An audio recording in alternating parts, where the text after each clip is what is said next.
Is the microphone on? Oh, mask. Oh, okay. I guess I'm far enough away from everybody. All right, let's call the meeting to order. The main purpose, of course, is to, and I'm going to bring this, I'm going to bring this up now. Now, Chuck, I want you to open this with prayer first. Let me then talk about this because we need your blessing on what I'm going to try to clarify. We need God's blessing, not yours.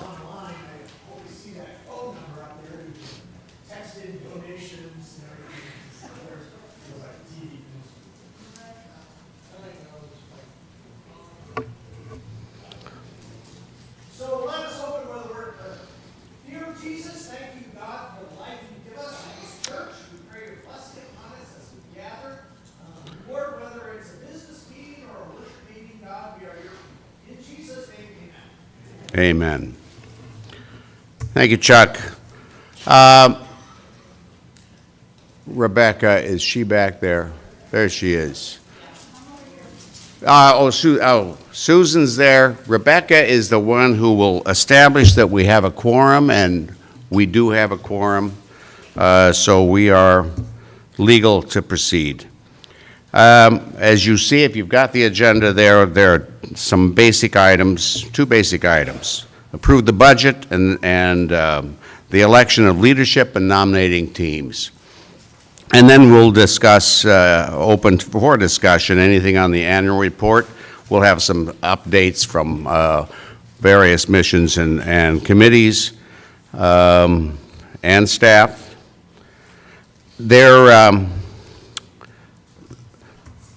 Let me clarify one thing that I just raised. The election for which you have ballots, there are two ballots. Well, actually, we made some mistakes, and I'm going to try to fix the mistakes we made, and I'm going to take the blame because I was laboring under a false impression that we were voting on individuals when we given a slate of the leadership team and the nominating committee.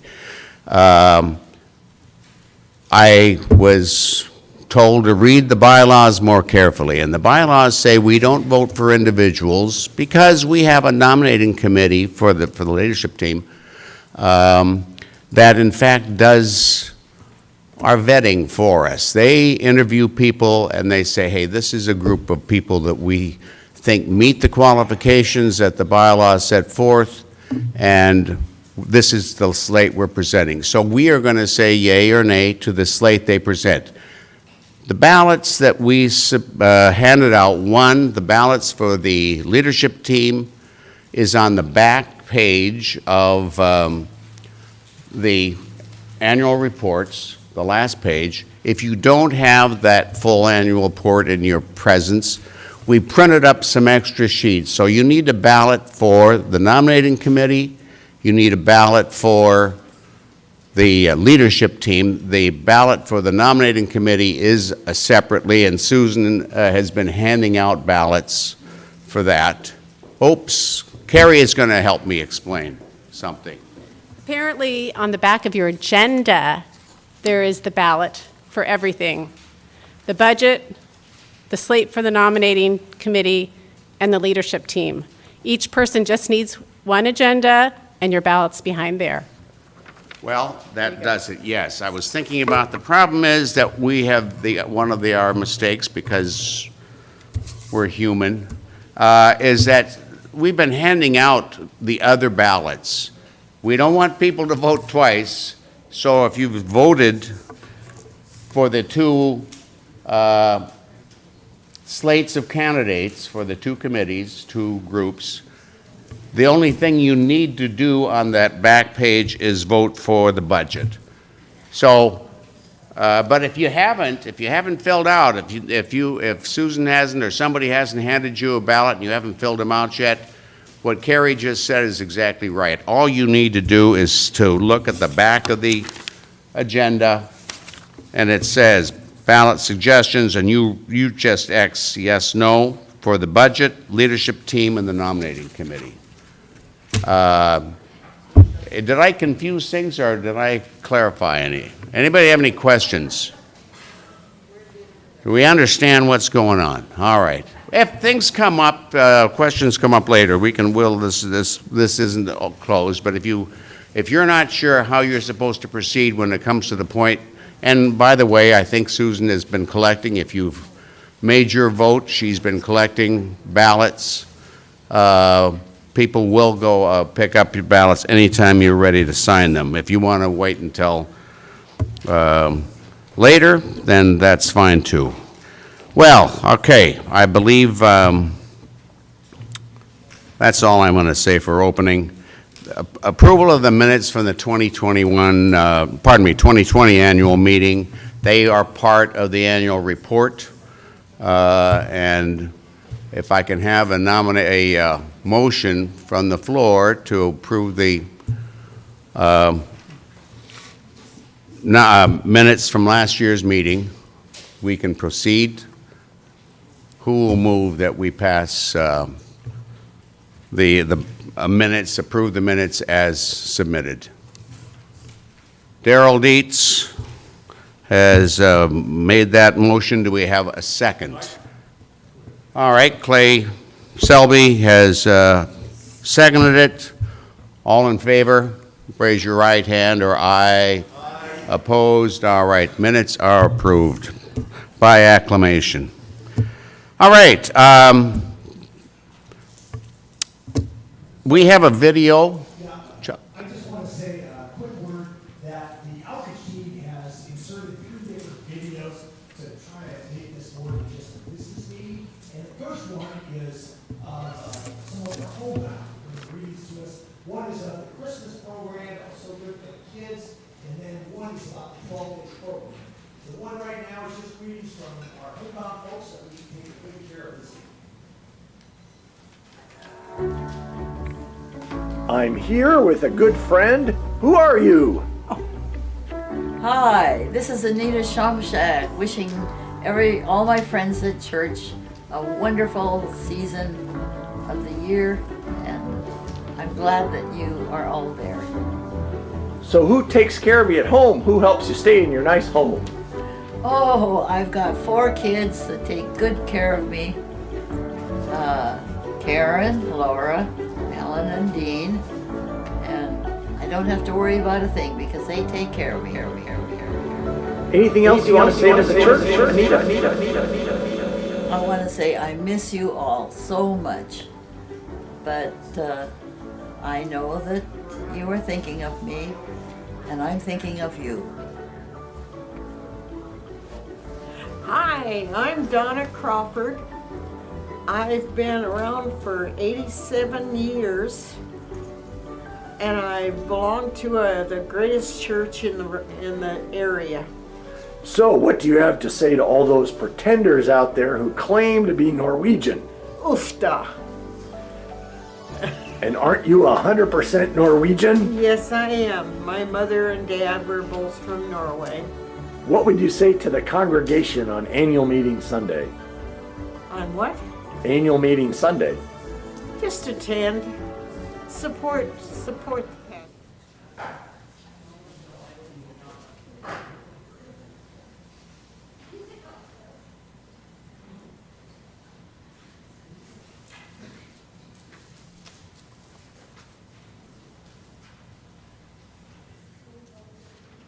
We might try to come back to the video.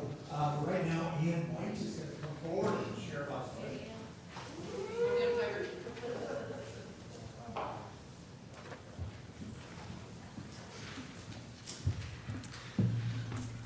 First off, I want to say thank you to my finance team that worked diligently. We started this budget process in October, and Diane Frampton, Dorothy Walker, and Anita Winsworth and myself were on the committee. So we've been working hard trying to contact all the ministries, get updated and correct information.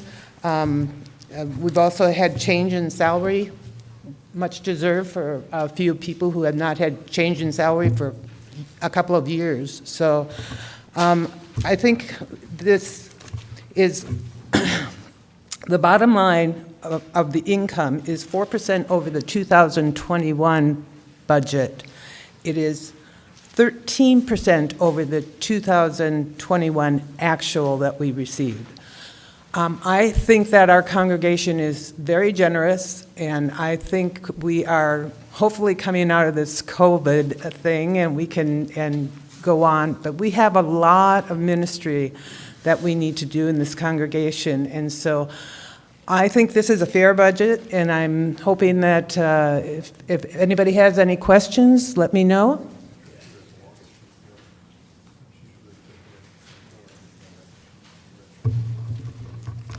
Okay.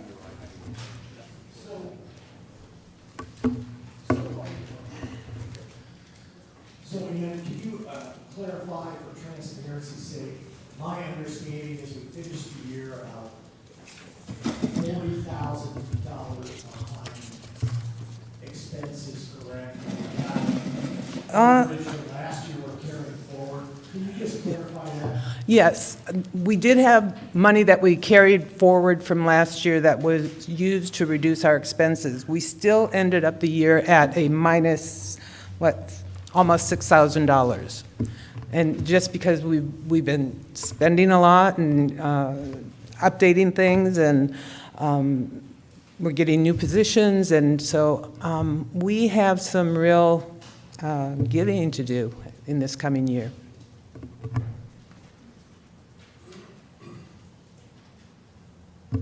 Other questions? Okay.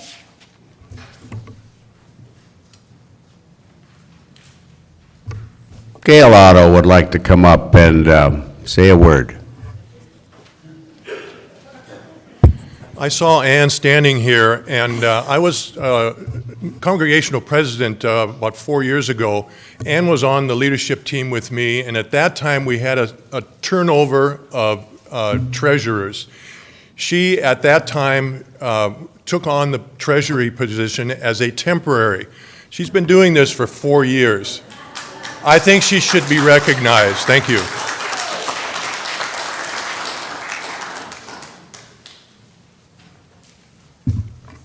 Thank you very much, Gail, and thank you, Ann.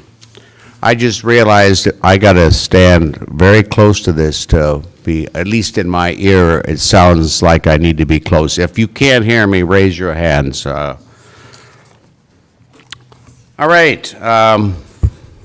The next thing on the agenda, by the way, since Ann has presented or was there to talk about the budget, if you have no questions, please check off that the back page of the annual report that says budget as a yes. If not, say no, but vote on that. The next thing pardon? Do we need that motion? Okay, all right, take it back. Molly, I'm going to call on you. No. Molly just reminded me that we need a motion to pass the proposed budget for 2022. That is Sharon Cantrell, I believe, hiding behind that mask. Is that right? I move that we accept the budget as presented and approve it. All right, second to that motion. I second. Gail Otto seconds that motion. All in favor? Oops, no, we won't do that because that's going to be submitted in writing, I believe. That's why we handed out ballots. Have we done voice votes for that before? It's on the ballot, so, all right, we needed a motion, but it's on the ballot, so please vote for that. Let us move on to the second item that you will be voting on, and that is the leadership team. Again, we are voting for a slate of candidates, and the slate is part of it's on the ballot that you have, and it's also a part of the annual report. There are 4 people. Chuck? Can you ask him to stand? Yes, I will, as a matter of fact. Clay Selby is first name on my list. Carol Sears, I believe it. And also how many years they're going to be on. Okay, okay. And these are all 3-year terms, by the way. Some, at least according to my sheet, does the balance say that too, as well? Because I thought we had one position that was filling out a vacancy. Molly?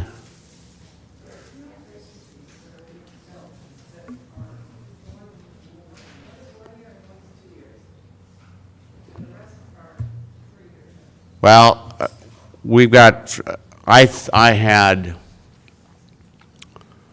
believe Lisa, Lisa, with the sheet I got, I thought 3 of the candidates were in fact 3-year terms. One of the 4 was a fill-in. Yes. And we have not, yes, we have another vacancy, actually, that Bob Shamlin will be resigning early. He will have a year left on his, but his is not. We are not filling that position right now. So I think we have one. I think we need to clarify who is going to be the. And is it, Lisa? Is it a 1-year term or a 2-year term? That's a 2-year term. Somebody will be filling in for 2 years to complete Lisa's term. She had to resign early.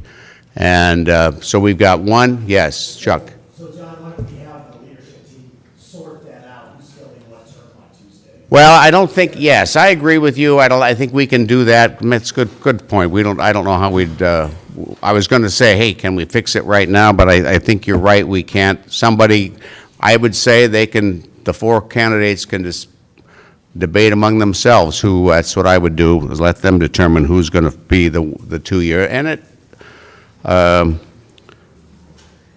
is not an issue we need to resolve. But that's the one correction, is that there will be one of those 4 people that we be filling out a 2-year term, the others 3.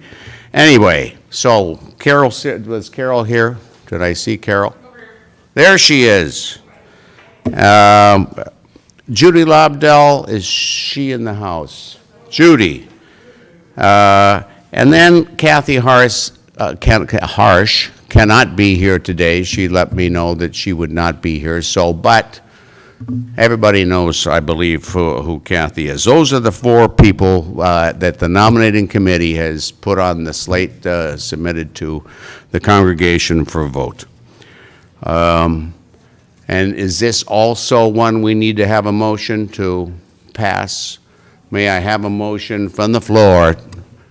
Darrell Dietz moves that we take a vote, and I assume it's affirmative. You can vote where you want, but the motion will be for the record that we pass or approve the recommendations from the nominating committee for, no, haven't got a second yet. And Molly Stewin seconds that motion. All right, and so you're going to vote that we vote. Actually, I suppose we could. I tell you what, I feel so disorganized. We should be vote. We could get a voice vote. Hey, let's vote. No, the individual vote, but the motion is that we vote on that we approve the slate. But maybe I guess you're right. Come to think of it, their check mark will determine whether or not they vote for or against the motion. Oh, all right, I'm done. All right, so that has been moved and seconded. And then you can proceed with the leadership team. The third item that we're voting on is the nominating nominating team candidates. For the record, they are chosen, the old team picks their replacement for the new team. And you have a ballot that shows the names. It's Julie Nyquist. Is Julie here? Okay. Molly Stewart, Georgia, Herman. Is Georgia, there she is, sitting down on the back. Diane Frampton, over here to the right, and Flavia Roadhouse. Did I see Flavia? Flavia is not here today, but we all know who she is, at least most of us do. Okay, a motion to approve the slate for the next year. Darrell Dietz moves that we approve the slate for the nominating committee, and Gail Otto seconds that motion, so proceed with the vote. Yes, yes. Who will be the carryover as the facilitator for that team? All right, who's on the existing? Right here, Julie. Oh, who? You are going to be, okay. All right. So, all right, so Georgia will be, and I didn't realize that we needed a carryover, but that makes sense. It's to keep consistency, so just basically to say, these are the rules, this is what we do. That's what you do. All right. All right, so I believe that is, we are prepared to vote. Your ballots can be filled out. We can pick them. I know that Susan Shamblin was picking up ballots. If you haven't had yours up, there will be, are you passing around a box, Nance? A container for ballots? I believe that's what we're doing, yes. So somebody will be by to collect your ballots for that. All right, I think that part of the business is taken care of. My ballot is on the back. Oh, you're right, I gave it to you. I mean, you gave it to me. Is that yours? Yeah. Okay, all right, good. All right, let's, by the way, anybody need ballots? Yes? Pardon? Well, you know what, then you can save the agenda and turn the ballot in at the end of the meeting. If you want that, you can do that. Oh, I take it back. We have a counting issue. So you will lose it. We can give you another agenda if that's the ballot you're using. All right, if you wanna keep the agenda and are using the ballot on the back of that agenda, we can get you another copy, but we want to count the ballots so when the meeting is over, we will have a tally of whether or not what passed and what didn't.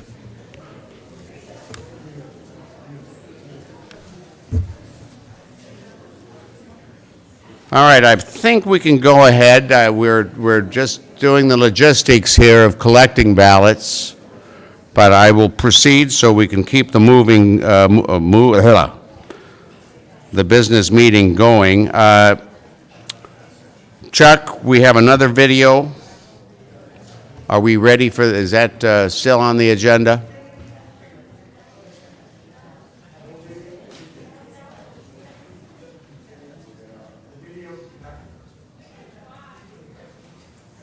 We're going to try it.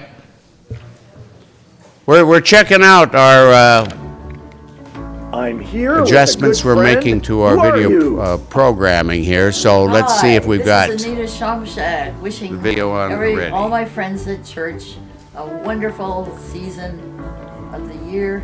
Sound. Glad that you are all home. So who takes care of you at home? Who helps you stay in your nice home? Oh, I've got 4 kids that take good care of me. Karen, Laura, Alan, and Dean. And I don't have to worry about a thing because they take care of me. Anything else you want to say to the church, Anita? I want to say I miss you all so much. But I know that you are thinking of me, and I'm thinking of you. Hi, I'm Donna Crawford. I've been around for 87 years, and I belong to the greatest church in the area, So what do you have to say to all those pretenders out there who claim to be Norwegian? Oofta. And aren't you 100% Norwegian? Yes, I am. My mother and dad were both from Norway. What would you say to the congregation on annual meeting Sunday? On what? Annual meeting Sunday. Just attend. Support the pastor. And what is your name? Wendell Stockstead. Wendell Stockstead, ordained Lutheran pastor for 55 years. And tell me, what would you like to say to the church on annual meeting Sunday? I'd like to say, I'm sorry I'm not here, but I couldn't make it this time. Amen. Hi, my name is Sally Dameyer, and I've been at Peninsula Lutheran Church 3 years now, enjoying it very much. Lovely, friendly people, and this last couple of years has been difficult, and fortunately I've been able to get the services on YouTube every Sunday, which has meant the world to me, and I've enjoyed everything that I've done there. I enjoy the music and pastor's sermons, and enjoyed helping where I can. Is there anything you want to say to the people on annual meeting Sunday? Well, I just say we appreciate all the time and effort those of you who work at that put into it. The rest of us have to just cheer you on. We realize most of the work is done by a few people. Thank you so much. I'm here with my friend. Ich bin Adelheid McGorvin. Jeder sagt zu mir Heidi. Because they can't say Adelheid, that's just too hard to say. That's an old German name. So, anyway, I live here in Gate Harbor now 45 years. Okay. Greetings from Dennis and Kathy Coleman. This is just proof that we are still alive and we are still members of the church. And we hope that you have a wonderful annual meeting. The pastor came out and just said, hey, let them know you're here and tell them that the meeting is going to be a great meeting. And I'm Shirley Mulhern, and I miss everybody. I hope you're all well and you're giving your life to the Lord. I turned 90 last year, and Amen. I have 17 great-grandchildren, and I just love life. Bless you all.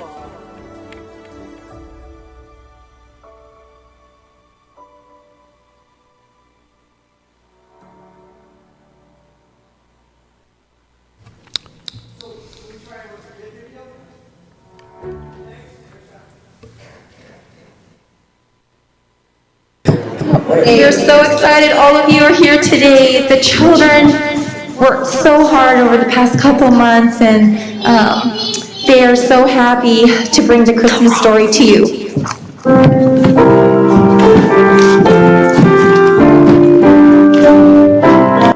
Jesus was the king for all people, and one day every knee will bow before him. The virgin will be with child and will give birth to a son, and they will call him Emmanuel, which means God is with us.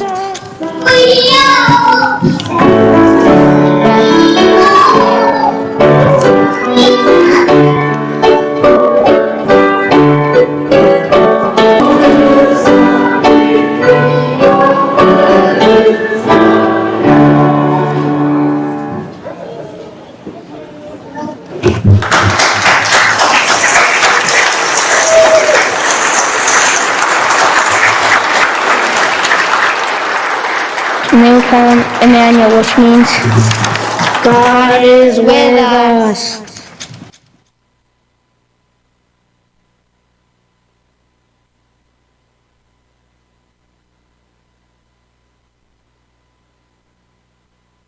Thank you all for that. At this time, we'll bring up Daryl Dietz to talk about the vision team.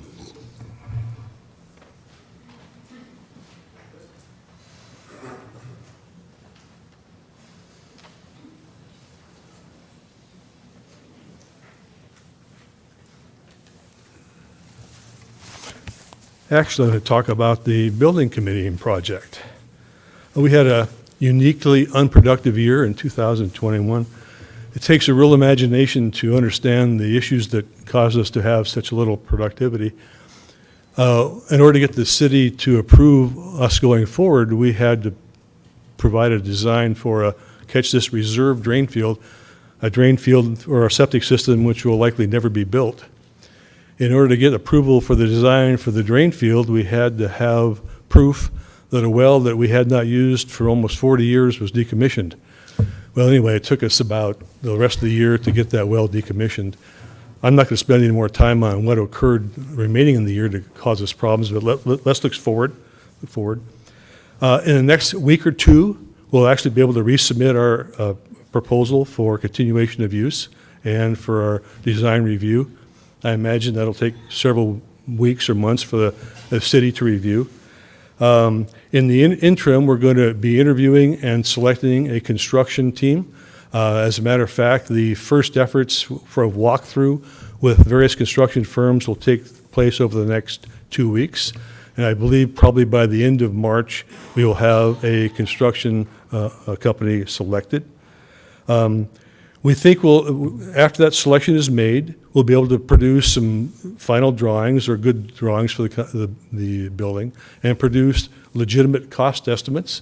As you may be aware, inflation has hit every aspect of our environment and economy. We anticipate that the estimate will be higher than what's been approved by the congregation previously. And when that occurs, we'll come back with you for a review, discussion, and examination of whether to proceed or not. We think we'll have the final production designs finished by the end of summer. We'll probably obtain our building permits by late fall and begin construction in early 2023. And construction would be completed late 2023 or early 2024. So we're at least 2 years away from final construction. We have a bulletin board on the entry to the building. We have designs up there. We put out the economics of the financials of the building project every month. And we will begin putting out, when we have issues or dates that we can look at, put them out there for your review and appreciation as well. So far, on the capital side, we had a commitment in our capital campaign of $968,000. So far, we have received $662,000 approximately. That's about 68%, which is about what you'd expect over 2 years. We have 1/3 of the process remaining, and you could probably expect another capital campaign in the fall. Of that money, we've spent about $79,000. Almost half of it has been spent on architect engineering work, which has been useful so far. And that's my report. Any questions? Okay.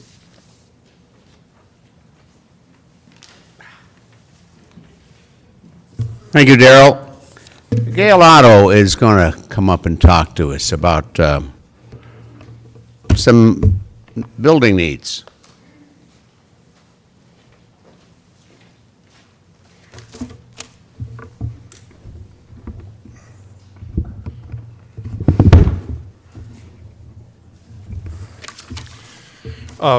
Yeah, I was asked to give a report to the leadership team and Pastor Chuck earlier this month on the facilities and the condition that the facility's in and the possibility of doing some kind of a special campaign to obtain funds to take care of some issues that I have found. I've only been in the property maintenance for a year, but I was president of the leadership team for 3 years, and I'm also on the building committee. So I'm getting my feet wet very deeply in the facilities that we currently have and that we use. Our buildings range in age everywhere from 1959 to 1987 as far as construction. I'm seeing on a daily, weekly basis needs in our facilities here. You can read my report, which is in the packet that you have in front of you. I'm not going to get into any specifics, but there are two issues that I have seen in my position. Number one is the aging of the infrastructure and the maintenance that takes to keep up and to keep warm, to keep dry, to keep open and inviting to people that come to our congregation. The second issue are drainage issues.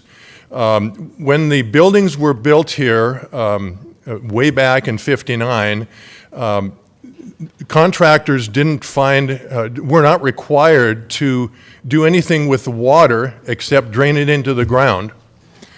And because of that, with the topography that we have, this part of our property over by the rentals is higher than the property under the parish house. And what's happening is all the gutters from all the buildings goes directly into the ground, and it all flows towards the parish house. We have an issue with water that runs underneath the house, near the furnace, on a regular basis. Jerry and I have to go sometimes 2 times a day to pump out the basement with a sump pump. He's rigged up a temporary system there, but it's a manual system. To do it correctly, we need to dig a hole in the ground where we can put that pump quite low, way low, and then that will be operated by a float. It's not technical, but it's something that should be done. Otherwise, it's being manually done right now. And some of the building of the new narthex and moving of the offices and so forth from our building committee, some of those issues may be taken care of as far as drainage, but we don't know exactly how much that's going to be. Bottom line is we've got water that comes from the roof into the ground, and it's flowing under the parish house. The parish house has a single leak that we have to attend to on a yearly basis. The fellowship hall has 2 leaks in the cupola area that's actually starting to affect the structure of the cupola itself. The sanctuary this year, during the rain and the heavy winds, we had 4 leaks, 1 on each side here and 1 in the doorway going into the fireside room. So even in this building, we have leaks.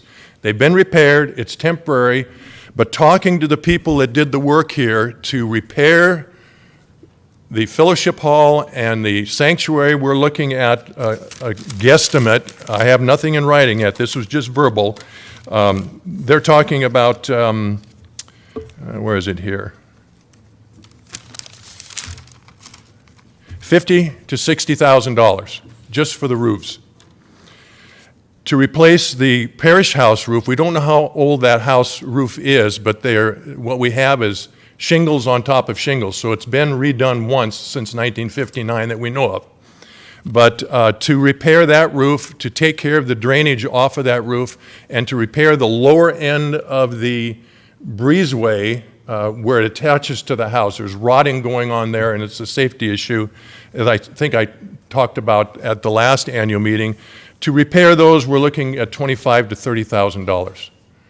So as a total, we're looking at the possibility of $90,000 to $100,000 just for the roofs on the buildings we currently have, and we don't have the money. That we had the emergency maintenance fund that was voted on last year.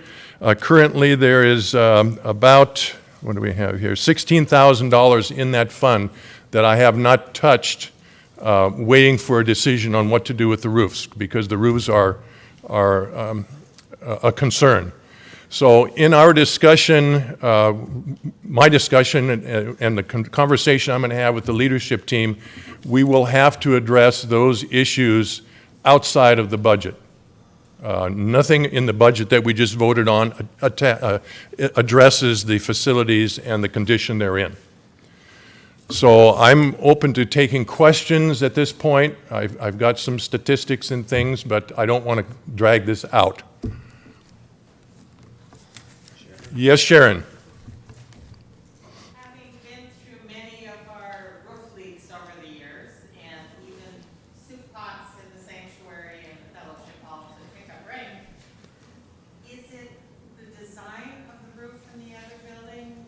Did they put cheap materials on? It seems like we're repairing roofs more than any of us would at our homes. Or is there a stronger materials we can use so we're not in this pot every couple of years? Good questions, and those are questions that Jerry and I both had. Speaking to the gentleman that made the repairs on the sanctuary roof, when it was put on originally, we don't know exactly when that was, but what happened was when you put a roof on, you cover the nails. What happened in the leaks on these two sides here, he noticed that the nails were in the grooves between the shingles. They held water until the nails rusted out, and then the water goes right through the, so it was the actual installation of this particular roof. The fellowship hall, Jerry and I have been up there looking at that, and we think that it's a design issue. The cap that's on the cupola is not leaking. It drains water off the sides, and then it goes down the siding of the cupola. There's no way of draining that off except over the wood, and the wood is rotting. So it's a design issue as far as we're concerned, for the fellowship hall. The actual installation of the roof on this side is the issue here. Okay, thank you very much. I also wanted to say something about Jerry over here. He spends more time up here than I do, fixing little things, electrical, plumbing, drywall, painting. Every week you will see him up here doing something, and I just like to, for a volunteer, I think he needs to be recognized for that.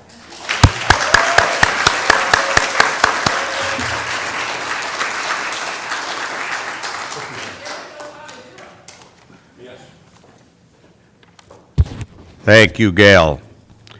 Let me next call Chuck is going to talk about the outreach vision team presentation. We're going to have a video presentation. And I want to say that Jerry went through more than I am. So we really appreciate he and Gail and all their efforts on keeping the boat afloat. We really appreciate that. I want to thank Darrell and That's all right, no big deal. talk about perseverance. They continue to go through these things. It's important to recognize these committees that are really doing great work behind the scenes. So I like to run up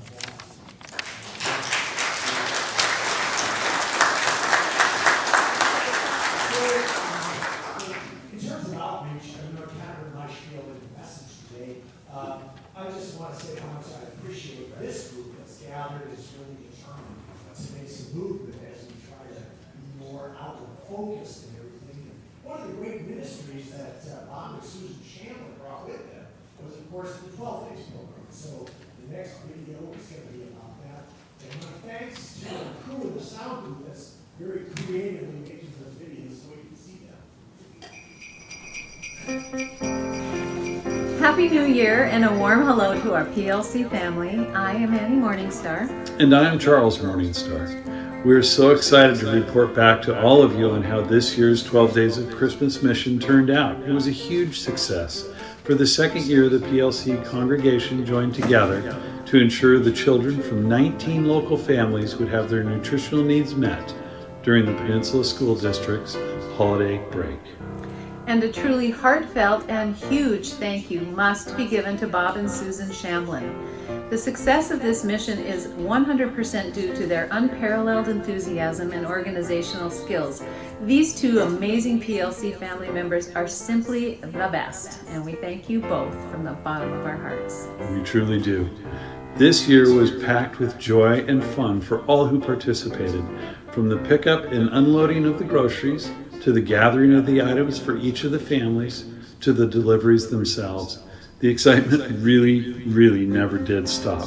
There was plenty of evidence of God's grace flowing through each effort of every volunteer, albeit seemingly controlled chaos at times, to be sure. Well, that's for sure, because before the first grocery item was even ordered, though, many of you generously reached into your own hearts to provide the necessary funds to make this mission a reality. We are truly blessed to be surrounded by such incredible kindness here at PLC. Thank you so much for sharing and bringing Christmas joy to our Gig Harbor neighbors. So here are a few specifics with this year's 12 Days of Christmas Outreach Mission. 19 families served this year, representing 81 local needy persons. And the congregational support was just absolutely terrific. 43 persons provided hands-on support for the grocery pickup, room setup, bagging, delivery, and cleanup. And our congregational's financial generosity was just overwhelming. We would like to recognize and once again gratefully thank the dozens of parishioners that were unable to attend Saturday's event, but provided the much needed financial support to make this year's 12 Days of Christmas mission such a huge success. In 2022, we would like to serve even more local families, and we invite each and every one of you to join us in December as we come together again for another opportunity for congregational fellowship and community outreach. Thank you again, Bob and Susan, and thank you to our entire PLC family for supporting the 12 Days of Christmas mission and for making a difference in our Gig Harbor community. Happy New Year.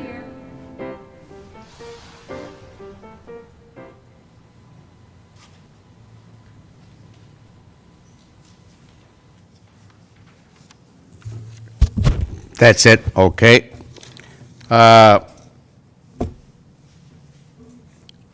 The next thing on the agenda is question and hopefully answers. If we've got questions on the annual report, you should have, as I said, I spent a week going through this slowly, so you may not, you said, I've already looked at this, you don't have it in your hand, but this is a report from all our committees and teams on what happened in the last 12 months.